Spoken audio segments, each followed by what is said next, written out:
Hello, स्वागत आहे तुमचं संध्या वैभव चॅनलमध्ये. अशी जर चमचमी शेवभाजी खायची असेल तर पूर्ण व्हिडिओ बघा. त्यासाठी इथे 2 कांदे मी कट करून घेतलेले, तेल टाकून छान असे भाजून घ्यायचे. त्यानंतर त्याच्यामध्ये आलं आणि लसूण टाकून घ्यायचा. छान असं परतून झालं का टॅमॅटोही टाकून घ्यायचा.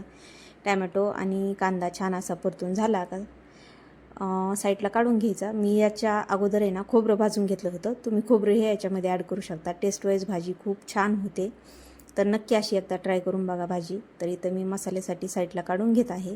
पूर्ण आपलं कांदा टॅमॅटो जे परतून झालेले ते खोबरं मी अगोदरच काढून घेतलं होतं. ह्या सगळ्याची पेस्ट आपण करून घ्यायची आणि त्यानंतर मग भाजी टाकायला सुरुवात करूयात. तर सगळं साईडला काढून घेतलं मी. ते कढईमध्ये तेल गरम झाल्याच्यानंतर इथं जिरे मोहरी कांदा टाकून घेतला आहे. लाल मिरची पावडर, कांदा लसूण मसाला, हळद पावडर आणि धना पावडर. तर एवढं टाकून आपला जो मसाला केलेला आहे टॅमॅटो कांद्याचा तोही टाकला. त्यानंतर मीठ टाकायचं चवीनुसार आपल्याला जसं लागेल तसं.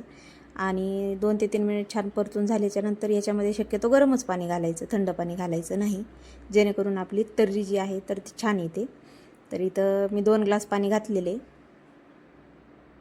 आणि भाजीची कन्सिस्टन्सी अशी आहे. तर याच्यामध्ये शेव आणि कोथिंबीर आपण टाकणार आहोत. तर मला एवढी तरी ठीक वाटते. तर तुम्हाला वाटत असेल तर तुम्ही थोडी घट्ट ठेवू शकता किंवा पातळ ठेवू शकता. छान अशी उकळी आल्याच्यानंतर तर्री बघू शकता तुम्ही खूप छान आलेली आहे गरम पाणी टाकल्यामुळं. तर त्यामध्ये आपण आत्ताच कोथिंबीर टाकून घ्यायची थोडीशी, जेणेकरून कोथिंबीरीचा हे आर्क जो असतो तो ह्या भाजीमध्ये उतरतो आणि भाजी खरंच खूप छान लागते. तर इथं कोथिंबीर टाकल्याच्यानंतर छान असं मिक्स करून घ्यायचं आणि 2 ते 3 मिनिट परतून द्यायची. त्यानंतर जेवायला घ्यायच्या अगोदर याच्यामध्ये शेव टाकायची. जी तुमच्याकडे अवेलेबल असेल ती तुम्ही शेव टाकू शकता ह्याच्यामध्ये.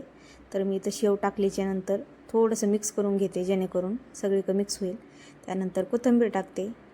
व्हिडिओ आवडल्यास लाईक शेअर सबस्क्राईब करायला विसरू नका. पुन्हा भेटूया. चलो बाय.